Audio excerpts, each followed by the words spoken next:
नमस्कार। अब तक की सभी समाचारों को लेकर आपके साथ मैं हूं सुखवीर। आप देख रहे हैं आपका अपना चैनल भिवानी हलचल। और आज की खबरें इस प्रकार से। सोमवार को बोर्ड अध्यक्ष डॉक्टर वीपी यादव व सचिव कृष्ण कुमार ने संयुक्त रूप से बोर्ड परिसर में पत्रकारों को संबोधित किया।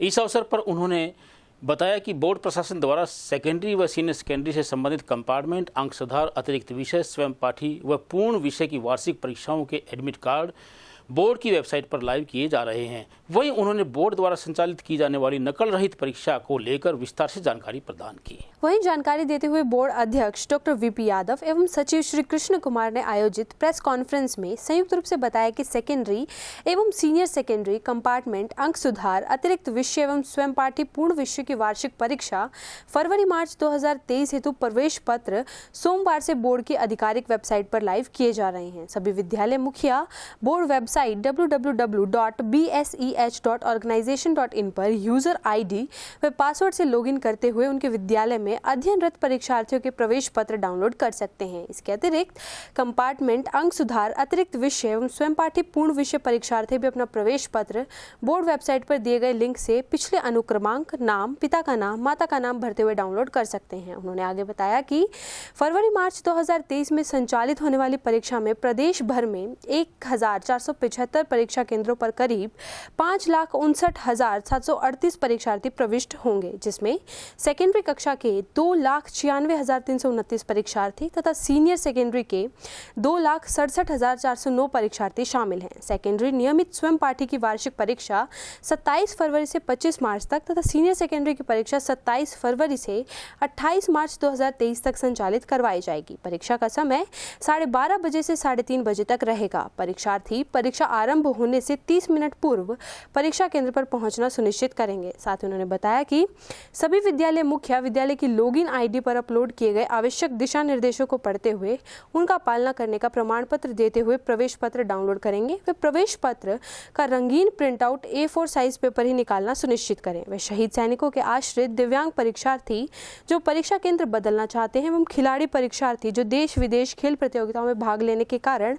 परीक्षा बाद में देना चाहते हैं, उनकी सूचना बोर्ड कार्यालय में 23 फरवरी 2023 तक उपलब्ध करवानी होगी। परीक्षा केंद्र में इलेक्ट्रॉनिक सामान जैसे मोबाइल, कैलकुलेटर आदि का प्रयोग वर्जित होगा। आज हरियाणा विद्यालय शिक्षा बोर्ड 10वीं और 12वीं की परीक्षाएं जो 27 फरवरी से शुरू हो रही है, उनके एडमिट कार्ड रिलीज करने जा रहा है। इस परीक्षा के अंदर कुल 1475 परीक्षा केंद्र बनाए गए हैं और 5,59,778 कैंडिडेट जो हैं सेकेंडरी और सीनियर सेकेंडरी के परीक्षा देंगे, जिसके अंदर 2,93,329 कैंडिडेट सेकेंडरी के हैं और 2,63,409 कैंडिडेट्स सीनियर सेकेंडरीज के हैं। अगर हम ओपन के मिला दें तो कुल मिला के 6,32,978 कैंडिडेट इस परीक्षा में सम्मिलित होंगे।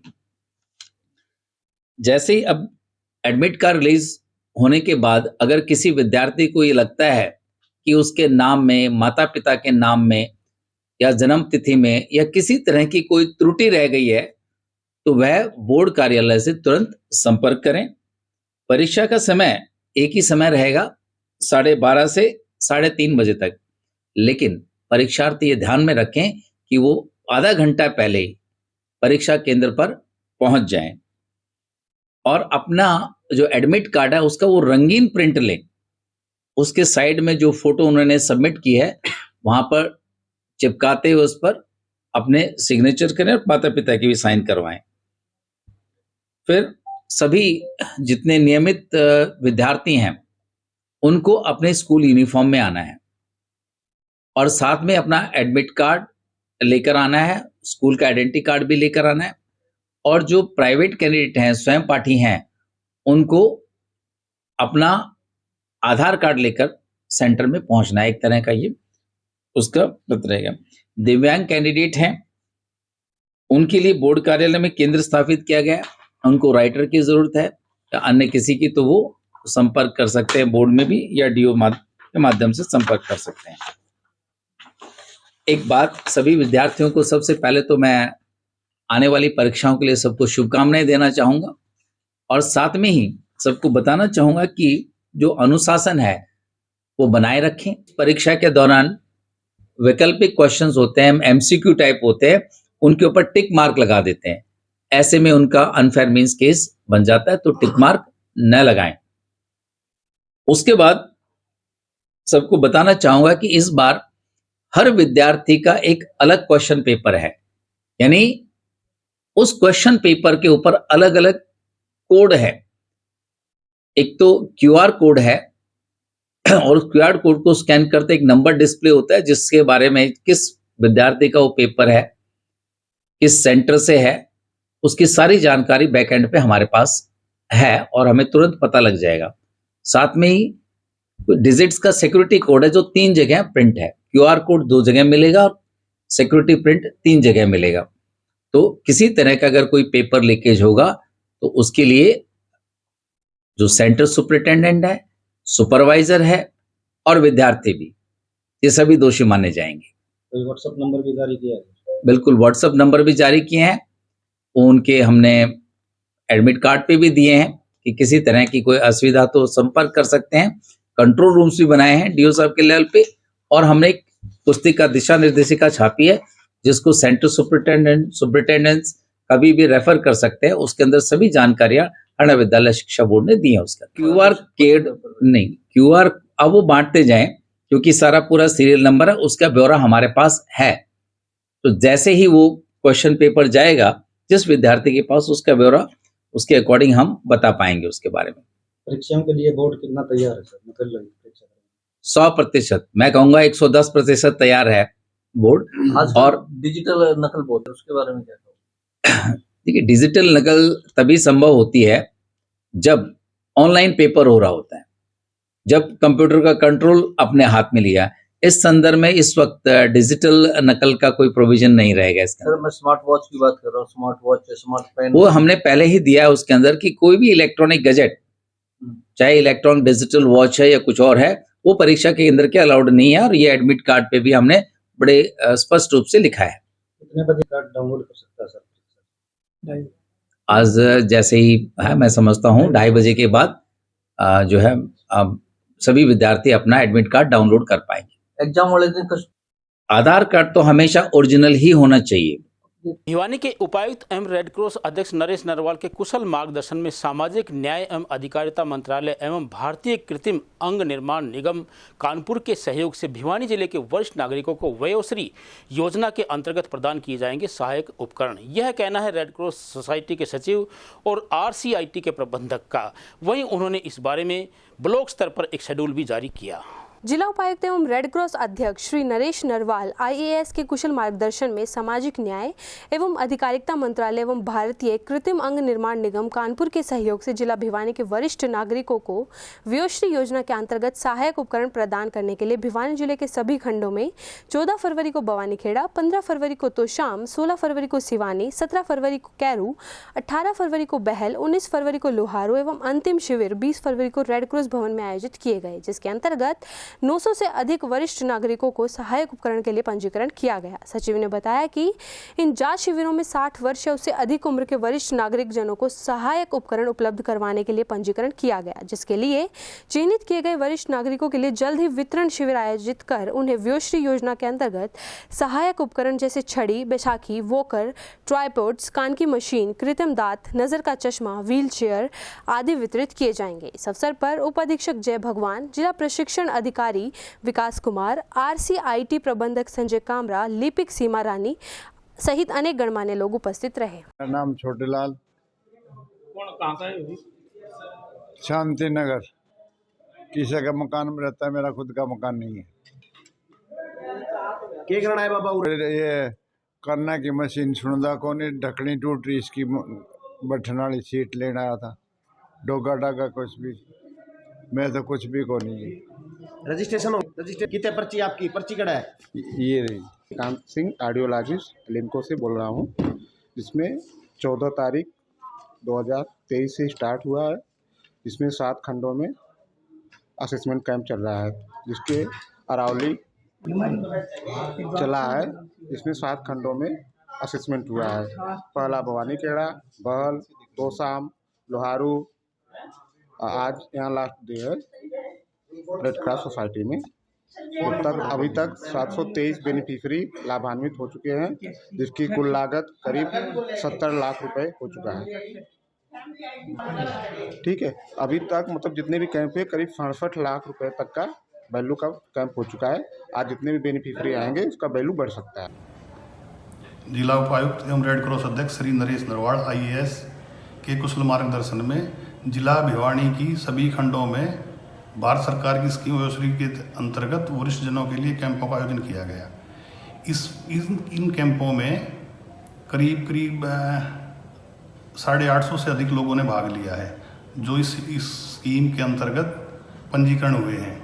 इस स्कीम के तहत वरिष्ठ जनों को कान की मशीन, व्हील चेयर, चश्मा, दांत इत्यादि जो स्कीम के अंतर्गत आते हैं उनका पंजीकरण हो गया है और यह एक कैंप लगाकर बहुत जल्द ही इनका वितरण समारोह कर दिया जाएगा।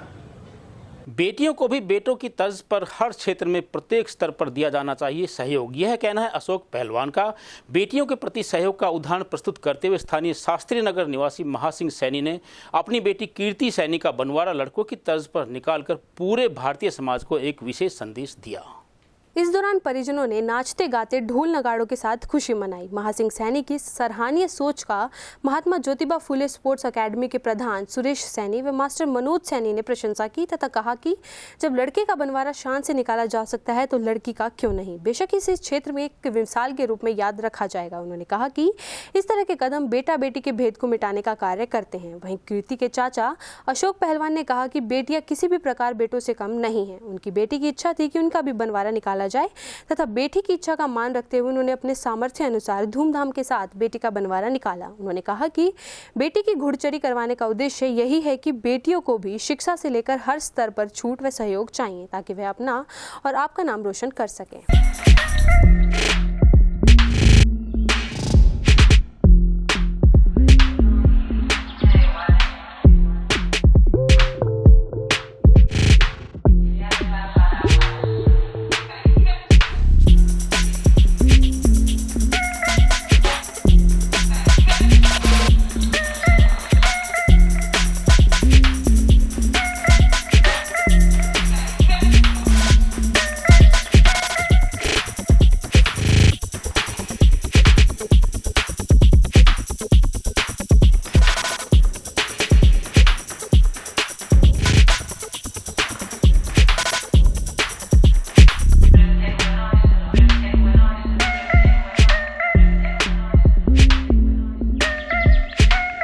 मेरा नाम महासिंह सैनी शास्त्री नगर दिनोद रोड का रहने वाला हूं और आज मेरे छोटे भाई ने मेरी कीर्ति बेटी का जिसकी शादी 21 तारीख को है उसका बनवारा दिया है, जो कि घोड़ी पर निकलना चाहता है। इससे मैं बहुत खुश हूं, मेरा परिवार भी खुश है और मैं ये चाहता हूं कि सभी अपनी बेटियों की बढ़ चढ़ कर उनका हर क्षेत्र में सहयोग करें। जो मेरी बेटी M.Com पास है वो भी बहुत खुश है, वही चाचा जी ने बनवारा दिया घोड़ी पर और वो बहुत, मैं ये चाहता हूँ कि हर भाई बहन अपनी बेटी को उच्च शिक्षा प्राप्त करवाए, उनको हर क्षेत्र में आगे बढ़ाए, अपने बेटा बेटी में कोई फर्क नहीं समझे। क्या नाम है? अशोक कुमार सैनी। मेरा नाम अशोक कुमार सैनी है और मैं अपनी भतीजी कीर्ति सैनी का बनवारा घोड़ी पे निकाला है और मैं दिनोद रोड शास्त्री नगर से रहने वाला हूँ और मैं बहुत ही खुश हूँ और मेरी भतीजी भी खुश है कि मतलब चाचा ने मेरा बनवारा घोड़ी पे निकाला है। और मैं सबसे यही चाहूँगा कि मतलब हर इंसान अपनी बेटी का इसी तरह मतलब सहयोग करें। सोमवार को भिवानी जिला के सरपंच एसोसिएशन सदस्यों द्वारा ई टेंडरिंग व राइट टू रिकॉल पॉलिसी को सरकार द्वारा वापस लेने की मांग को लेकर लघु सचिवालय में सरकार के खिलाफ प्रदर्शन किया। इस अवसर पर एसोसिएशन प्रतिनिधियों द्वारा भिवानी के उपायुक्त नरेश नरवाल के माध्यम से मुख्यमंत्री मनोहर लाल खट्टर को एक ज्ञापन भी भेजा। भिवानी लघु सचिवालय पर अपनी मांगों का विरोध प्रदर्शन करते हुए सरपंच ई टेंडरिंग व राइट टू रिकॉल वापस कराने पर अड़े हैं और सरपंच सरकार के खिलाफ आर पार की लड़ाई लड़ने के मूड में है। सरकार बार बार कह चुकी है कि ई टेंडरिंग व राइट टू रिकॉल वापस नहीं होगा, फिर भी सरपंच पूरे प्रदेश स्तर पर सरकार के खिलाफ प्रदर्शन कर रहे हैं। अब तक सरपंचों ने उल्टा पंचायत मंत्री देवेंद्र बबली पर ही अपने भाइयों को पंचायत के ठेके ई टेंडरिंग से दिलाकर लाभ पहुंचाकर घोटाले के आरोप लगाए हैं। उन्होंने कहा कि राइट टू रिकॉल सरकार अपने विधायकों, सांसदों पदों पर लागू करें। सरपंचों ने ज्ञापन में मांग की है कि संविधान के 73वें संशोधन की 11वीं सूची में पंचायतों के लिए निहित सभी अधिकार बहाल किए जाएं। राइट टू रिकॉल विधायक व सांसद भी लागू हो। ई टेंडरिंग पूर्ण रूप से बंद हो तथा मनरेगा की मजदूरी 600 रुपये प्रतिदिन हो। वहीं इस दौरान सरपंचों ने सरकार को चेतावनी देते हुए कहा कि यदि उनकी मांगों को जल्द ही नहीं माना गया तो सभी सरपंच एक एक ट्रैक्टर लेकर चंडीगढ़ के लिए कूच करेंगे और सचिवालय का घेराव करेंगे। जैसे आपको अवगत था कि 20 तारीख को हर डिस्ट्रिक्ट में रोष प्रदर्शन किया जाएगा, तो आज 20 तारीख है और सरपंच रोष प्रदर्शन करने का काम कर रहे हैं, क्योंकि हम बार डीसी साहब के माध्यम से काफी ये ज्ञापन दे चुके हैं और सरकार हमारी किसी बात पे कोई सुनवाई नहीं कर रही है। तो हमने ईब मारा कल फैसला होगा, वो फैसला जो भी होगा डिसीजन होगा, अगर हमारी आवाजें विधायक मंत्री विधानसभा सत्र में नहीं उठाए हैं तो हम किसी ने भी वो चाहे किसी हमें किया नहीं बीजेपी जेजेपी ना, हम चाहे वो बीजेपी जेजेपी कांग्रेस INLD या अन्य कोई भी आ रहा हो, अगर वो हमारी आवाज नहीं उठाओ है तो हम उसने काम में नहीं बढ़ने देंगे, चाहे कोई भी हो। वो जो हमारी आज हमारे गिल्ली खड़ा है कल हम उसके गिल्ली खड़े होंगे, या एक बार बबली का हुआ है या खट्टर साहब का हुआ है, अगर भले ये कांग्रेस यही का दुक्का है तो भाई कैमरे को मार की देख लो और बार मोर मार की दे, हाँ वो देख लो सरपंचा की मोर गांव वाइज मोर मार की देवा है। और यही हमारा अभियान चल रहा है, हर लेटर पैड पे हम या लिखी दे भाई जो ये कानून लागू करे गए हैं ये बिल्कुल हम इनके विरोध में है और हम अपना काम गांव बचाओ देहात बचाओ की लड़ाई में हम आखिरी दम तक लड़ांगे। हम सरकार चाहते हैं कि सरकार हमारी इन मांगों को मान लेगी तो आज सही रहेगी। हम सब सरपंच जितने भी सरकार के जो मंत्री थे उनको हम मान सम्मान देना चाहते थे, लेकिन इन्होंने अपना खुद जो मान सम्मान है खोने का काम किया है। हम अपने घर बुलाकर चाय पानी पिलाना चाहते थे, लेकिन वो इनकी खुद की कमी रही है। जब भी सरकार बनी वो 2 लाख वाला काम इन्होंने हमारे ऊपर थोपने का काम किया है। ये राइट टू रिकॉल और ई टेंडरिंग जैसा कानून लाकर सरपंच का पद खत्म करने का कार्य कर रही है सरकार। और ई टेंडरिंग और ये राइट टू रिकॉल है, इससे गांव के अंदर एक जो भाईचारा है वो खत्म करने का कार्य कर रही है, आपस में लठ बजवाने का काम कर रही है सरकार। अभी तक गांव में भाईचारा ठंडा भी नहीं हुआ है खुद, और आग अभी तक ठंडी नहीं है और उसमें आहुति डालने का काम ये सरकार कर रही है राइट टू रिकॉल लेकर। तो हम हरियाणा सरकार से निवेदन करना चाहते हैं कि अभी इनके पास समय है, अपनी मांगों को मान ले, नहीं तो आने वाला समय इनके लिए बहुत ही गलत सिद्ध होगा और इनको ये हल्का ये क्षेत्र छोड़कर जाना पड़ेगा। शारद गांव से जी स्वाणी ब्लॉक का प्रधान। जब तक सरकार ई टेंडरिंग को राइट टू रिकॉल को वापसी नहीं लेगी तब तक हमारा धरना प्रदर्शन जारी रहेगा। हम सरकार के इतने खिलाफ रहेंगे जी। ये जो 2 साल के दौरान में सरकार ई टेंडरिंग के हिसाब से काम कराती थी तो 2 साल सरकार के पास थे, उस टाइम कितने काम कराए आप? ब्लॉक प्रधान देखो जी, हम तो यही मांग कर रहे हैं सरकार पे बार में, और ये ई टेंडरिंग प्रणाली और जो ये राइट टू रिकॉल वापिस ले तुरंत से तुरंत, और ये ज़्यादा सरकार हमें परेशान करने पर मजबूर ना करे, क्योंकि ज़्यादा प्रेशर इतना, कभी पंचों को पावर दे देंगे, कभी वो कर देंगे, कभी वो कर देंगे, ऐसी हरकतें जो बिना अनपढ़ वाली, जो ये पढ़ा लिखा मंत्री बता रहे हैं अपना आपको अनपढ़ वाली ये हरकत कर रहा है, तो पहले ये अपना संविधान पढ़े और बाद में हम पे तो इस बात को थोपे। मैं सुरेश चौरान ब्लॉक प्रधान भवानी खेड़ा। आज हमने जो ज्ञापन दिया है सारी भिवानी डिस्ट्रिक्ट एसोसिएशन ने इस ई टेंडरिंग के खिलाफ और जो सरपंचों के अधिकारों का जो हनन किया जा रहा है, कभी देवेंद्र पब्लिक कुछ बयान दे रहा है, बरगला गई है सरकार।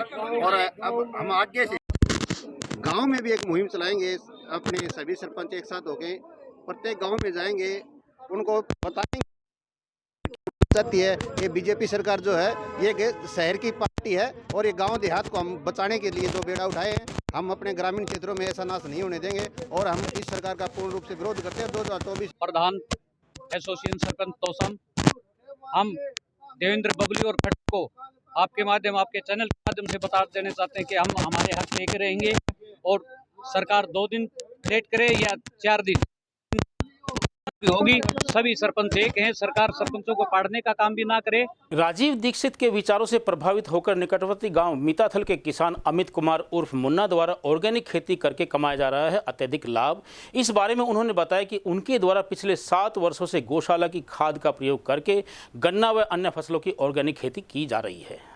आपको बता दें कि गांव मीठाथल के किसान अमित कुमार उर्फ मुन्ना ने बताया कि वे लगातार 6 से 7 सालों से ऑर्गेनिक खेती कर रहे हैं तथा गौशाला में बनने वाली ऑर्गेनिक खाद से लगातार फसलों का उत्पादन करते हैं, जिसमें वे भिवानी शहर में लगातार ऑर्गेनिक गन्नों को बेच रहे हैं एवं ऑर्गेनिक गुड़ और शक्कर भी देते हैं। किसान अमित कुमार ने बताया कि लगभग 6 वर्ष एक खेत को तैयार होने में लग जाते हैं। उन्होंने कहा कि राजीव दीक्षित के जब स्वदेशी एवं ऑर्गेनिक फसल के बारे में उन्होंने विचार सुने तो वे उनसे प्रभावित हुए और उन्होंने संकल्प लिया कि ऑर्गेनिक खेती करेंगे और स्वयं ही इस फसल के वो शहर के घर घर जाकर वितरण भी करेंगे। ऑर्गेनिक खेती की फसल होने की वजह से इसके दाम थोड़े से ज़्यादा हैं, इसलिए इसके खरीदार भी बहुत कम होते हैं, लेकिन यह व्यक्ति के स्वास्थ्य के लिए अत्यंत लाभकारी व स्वास्थ्यवर्धक है।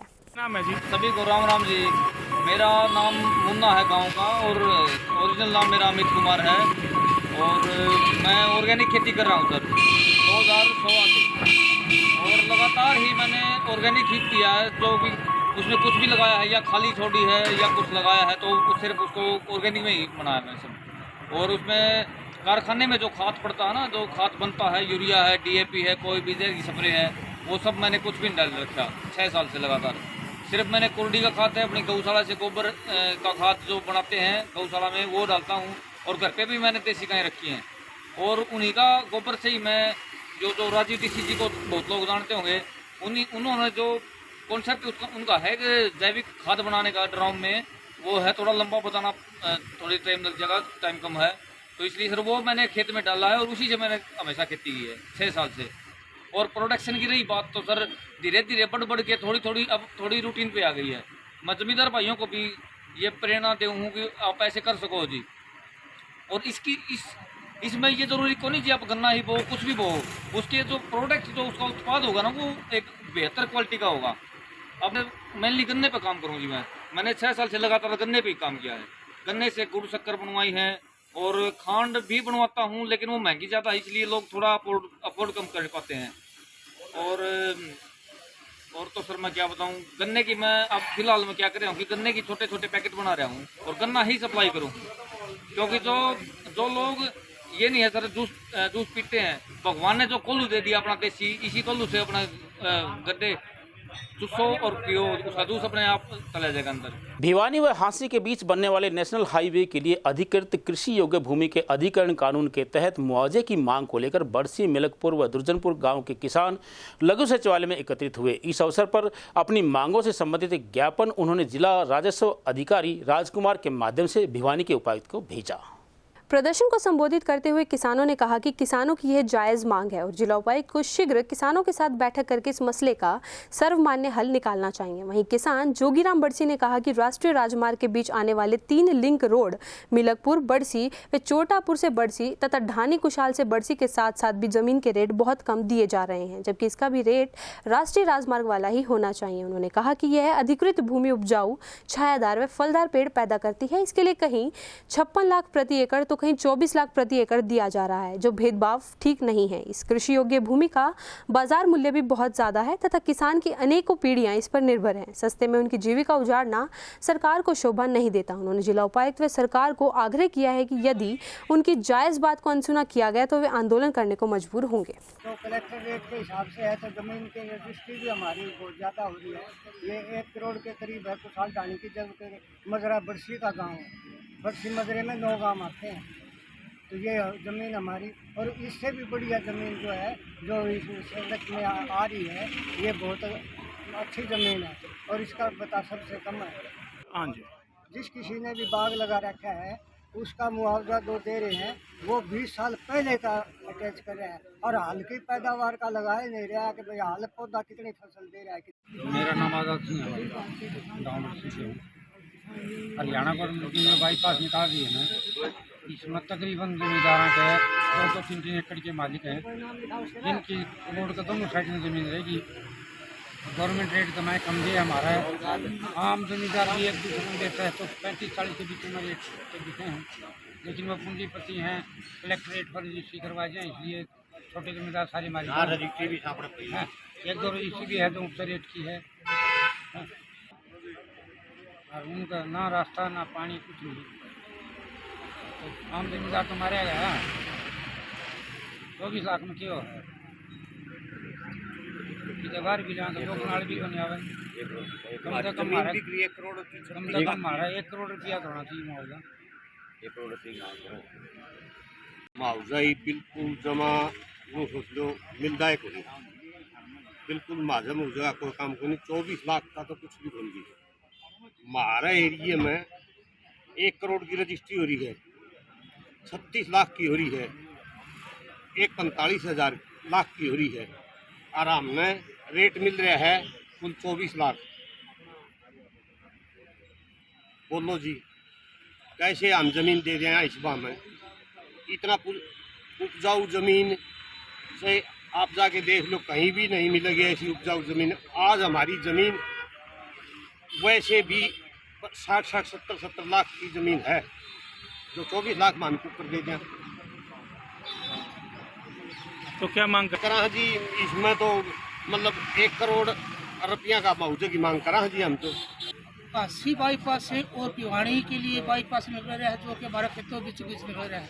और हमारी जो खेती की धरती है वो इतनी उपजाऊ है कि उसके अंदर हर किस्म की पैदा होती है, हर किस्म की सब्जी होती है, जिसका ठेका भी आज 60-60 हज़ार रुपये है।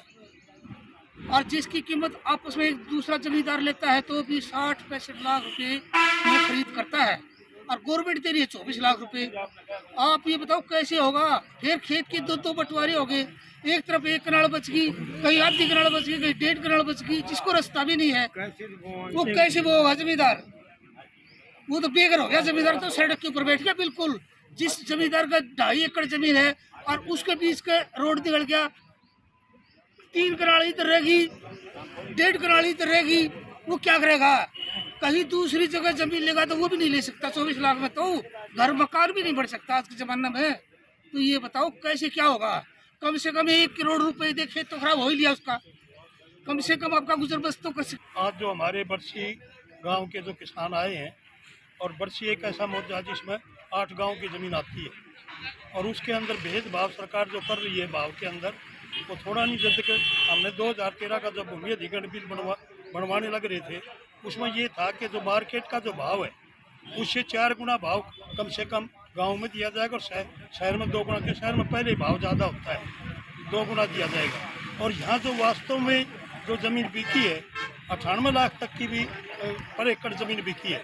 यहाँ पर बाग भी लगे हुए हैं, यहाँ पर सब्जी भी होती है, यहाँ पर गन्ना की खेती भी होती है, जो बढ़िया से बढ़िया कॉमर्शियल फसल है वो इस भूमि के अंदर होती है। इसलिए आज जो ये किसान आए हैं, अखिल भारतीय किसान सभा और जितने किसान संगठन हैं, उनने भी ये निर्णय लिया है कि जब तक इनको ठीक भाव नहीं मिलेगा, कम से कम 1 करोड़ की इनकी मांग है, यह लड़ाई जारी रहेगी। इसलिए हम ये अपील करने आए हैं प्रशासन से कि उनसे बातचीत करके उनका हल निकाला जाए। हल नहीं निकाले गए तो हम आंदोलन की रूपरेखा बनाएंगे, तो गांव के अंदर मीटिंग करेंगे, रूपरेखा बनाएंगे, और इस आंदोलन को तब तक लड़ेंगे जब तक किसानों को अपना पूरा हक। सोमवार को पगड़ी संभाल जट्टा किसान सेवा समिति सदस्यों का प्रतिनिधिमंडल लघु सचिवालय में किसानों की मांग को लेकर पहुंचा। इस अवसर पर उनके द्वारा नारेबाजी करने के बाद फसल बर्बादी का मुआवजा और किसानों की अनेक मांगों से संबंधित एक ज्ञापन उपायुक्त को भेजा गया। वहीं पगड़ी संभाल जट्टा किसान सभा के सदस्यों का कहना था कि कोहरे से बर्बाद हुई फसल का मुआवजा नहीं दिया जा रहा है। साथ ही बड़सी गाँव में जमीनी एक्वायर का मामला भी है। इन्हीं मांगों को लेकर ज्ञापन सौंपा गया है। उनका कहना है कि सरकार जल्द से जल्द उनकी मांगों को पूरा करे, अन्यथा आने वाले समय में वो बड़ा आंदोलन करने को मजबूर होंगे, जिसकी पूरी जिम्मेवारी जिला प्रशासन की होगी। वहीं सभा के बीच पहुंचे कमल प्रधान ने कहा कि किसानों के बिजली मीटर का मामला बड़ा ही लंबा खिंचता जा रहा है। वह सरकार किसानों से संबंधित मांगों पर कोई विचार विमर्श नहीं कर रही है। ऐसी गूंगी बहरी सरकार को किसान आने वाले इलेक्शन में अपना जवाब देंगे। आज ये भिवानी जिले के अंदर पगड़ी संभाल जट्टा किसान संघर्ष समिति हरियाणा की तरफ से रुकेश आर्य के नेतृत्व में जो कोहरे से बर्बाद हुई फसलें हैं, मुख्य तौर पर उन फसलों के मुआवजे की मांग, और लक्ष्मणपुरा गांव के अंदर एक किसान ने बाग लगाया हुआ था जिसका बाग का भारी नुकसान हुआ, पर उस बाग में कोई भी मतलब सरकार का अधिकारी कर्मचारी, कोई भी कृषि विभाग का कर्मचारी देखने के लिए नहीं गया। एक तरफ तो सरकार ये कह रही है कि फसल में भिन्नता फसली चक्कर अपनाया जाए और रवायती फसलों को छोड़ा जाए, दूसरी तरफ सरकार कुछ सुध नहीं ले रही। ये तमाम मुद्दे हैं। और एक बड़सी गांव का मुद्दा है जहां ज़मीन एक्वायर की जा रही है, जिसका बहुत ही कम रेट 24 लाख रुपया पर एकड़ का रेट दिया जा रहा है, जबकि अन्य गाँव में साथ लगते गाँव में कई गुना ज़्यादा पैसे हैं। और ये मसला इन मसलों को लेकर आज डीसी भिवानी को मांग पत्र देंगे। और किसान लगातार दर दर की ठोकरें खा रहा है। यहाँ के जो अधिकारी है, सरकारें, वो बात सुनने के लिए तैयार नहीं है। ये निकम्मी और नाकारा सरकार है। इस सरकार में आप देख सकते हैं कि हर आदमी सड़कों पे आया हुआ है, चाहे किसान हो, चाहे सरपंच हो, चाहे वे हमारे बर्खास्त पीटीआई कर रखे हैं, इनका मामला हो। आज जो मुद्दा है, आज मुद्दा ये बड़सी गांव का भी है। आज मुद्दा ये जो हमारे बागवानी फसल लगा रखी है, चाहे लहसुनपुर में लगा रखी है, दूसरे गांव में लगा रखी, तो बर्बाद होगी, उनका मुआवजा नहीं दे रहे। और जिस प्रकार से और भी मुआवजे की बात है, ये सारी की सारी बात है, दूसरी सरपंचों की बात है, सरपंचों ने विज्ञापन दिया है। ये सारी यही बात है कि ये सरकार किसी की सुन नहीं रही। आज जो भिवानी जिले के किसान हैं, वो पाले से बर्बाद हुई फसलों को बर्बाद के मुआवजे को लेकर, और सब्जी और फल के वहाँ मुआवजे को लेकर, और एक जो नीमड़ीवाड़ी में बिजली के टावरों को लेकर एक धरना चला हुआ है, उसका उचित मुआवजे को लेकर, वह एक तेल की पाइपलाइन जो भिवानी जिले से आ रही है, जो अहमदाबाद से पानीपत रिफाइनरी को जाएगी, उसके मुआवजे को लेकर, वह बड़सी गांव में जो बाईपास निकाला जा रहा है, उसके मुआवजे को लेकर एक मांग पत्र डीसी साहब को सौंपा जाएगा सरकार के नाम। और जिसमें ये मांग की जाएगी, तब तक इन किसानों की जायज़ मांग नहीं मानी जाएगी, तब तक किसी प्रकार का वहाँ पे कोई कार्य नहीं होना दिया। संस्कार भारती की भिवानी इकाई के सदस्य कंचन गौतम ने पेंटिंग के क्षेत्र में इन्फ्रेसर बुक ऑफ वर्ल्ड रिकॉर्ड में अपना नाम दर्ज करते हुए भिवानी का विश्व स्तर पर नाम रोशन किया है। बीटीएम चौक निवासी शिव कुमार गौतम व कृष्णा गौतम की होनहार बेटी ने महान क्रिकेटर सचिन तेंदुलकर का स्केच बनाकर विश्व कीर्तिमान अपने नाम कर लिया। गौरतलब है कि गत 23 जनवरी को हुए कार्यक्रम में कलम चलाए बिना पेंसिल उठाए महान क्रिकेटर सचिन तेंदुलकर का स्केच बनाकर विश्व कीर्तिमान के लिए अपना नाम दर्ज करवा लिया। कंचन ने अपने शौक के लिए पेंटिंग शुरू की थी और कब यह साल 2017 में बीकॉम द्वितीय वर्ष में पढ़ाई के साथ ही उसका जुनून बन गया। जब उसकी मां ने उसका हौसला बढ़ाते हुए कहा कि तुम कुछ बड़ा कर सकती हो, तब कंचन कुछ नया और अलग करने की धुन में influencer book of world record की साइट पर ऑनलाइन आवेदन किया था और बगैर पेन उठाए क्रिकेटर की तस्वीर बना दी। पूरी प्रक्रिया के बाद कंचन ने ऑनलाइन होकर अपनी प्रस्तुति दी। इस कामयाबी के पीछे वह अपने माता पिता और भाई के द्वारा दिया गया प्रोत्साहन मानती है। वहीं कंचन ने बताया कि इस क्षेत्र में उसे जो भी गुरु और गाइड मिले, उन सभी से काफ़ी कुछ सीखने को मिला है और उन सभी के सहयोग से ही वह कीर्तिमान अपने नाम दर्ज करवा सके। उन्होंने आगे बताया कि इस विधा में उज्जवल भविष्य है और आर्टिस्ट के लिए बहुत से रास्ते खुलेंगे, चाहे कमीशन आर्टिस्ट के तौर पर हो या फिर फिल्म जगत में इस कला की हर जगह काफ़ी डिमांड है। संस्कार भारती के मीडिया प्रभारी मुकेश वत्स से बातचीत में कंचन ने युवाओं को अपना संदेश देते हुए कहा कि चाहे कोई भी क्षेत्र हो, यदि हम उसमें अपना सर्वश्रेष्ठ देते हैं तो आसमान छूने से कोई नहीं रोक सकता। इस अवसर पर संस्कार भारती भिवानी इकाई द्वारा कंचन को सम्मानित भी किया गया। मेरा नाम सुमित है जी, ये मेरी सिस्टर है कंचन गौतम। ये मेरी कंचन गौतम, इसने वर्ल्ड रिकॉर्ड अचीव किया है। इसकी बहुत खुशी है मुझे। ये 23 तारीख को इसने 23 जनवरी को इसने अचीव किया था, तो हमें तो बहुत खुशी है जी कि हमारी बहन है।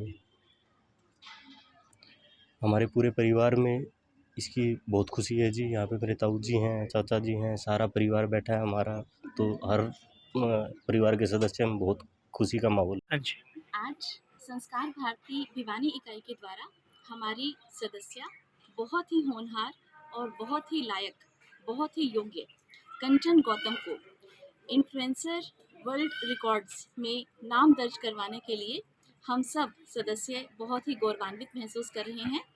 आज यहाँ चिरंजीव कॉलोनी में एक छोटी सी पार्टी का आयोजन कंचन बिटिया के घर पर ही किया गया है। हम सब यहाँ पर उपस्थित हैं। हमारे अध्यक्ष शिव कुमार जी, मैं उपाध्यक्ष दीपमाला, अनिल पोपली जी हमारे महासचिव, और साथ ही कंचन के लिए बहुत पूरी टीम यहाँ पर है, इसे शुभकामनाएं देने के लिए, आशीर्वाद देने के लिए।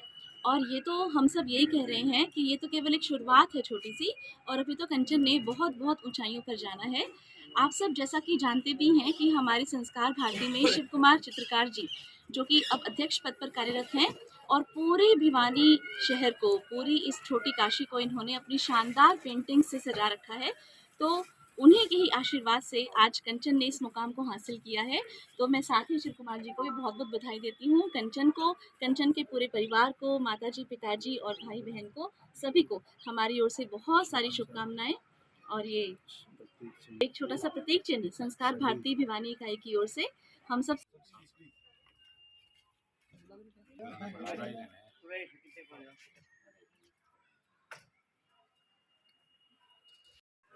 क्या कहेंगे सर, छोटी काशी की बिटिया ने नाम किया है, इसके बारे में? बहुत ही खुशी की बात है, भिवानी के लिए सौभाग्य की बात है कि हमारी बच्ची ने इतना बड़ा मुकाम हासिल किया है। काफ़ी वर्षों से, जब छोटे से तब से बच्चों को जानते हैं, अच्छी प्रतिभा के धनी हैं और विशेष योगदान इनके माता पिता का है। इन्होंने बच्चों को सराहा है हमेशा और इससे बाकी को भी सीखने की ज़रूरत पड़ती है कि भी बच्चे का कोई भी शौक़ हो, कोई भी उसकी रुचि हो, अगर वो उसको पूरा मन लगाए करे तो कोई भी मुकाम हासिल किया जा सकता है। जैसे कि आज कंचन बिटिया ने विश्व कीर्तिमान स्थापित किया। बहुत बहुत शुभकामनाएं पूरे परिवार को। आज की खबरों में बस इतना ही। अब मुझे दीजिए इजाज़त। देखते रहिए आपका अपना चैनल भिवानी हलचल।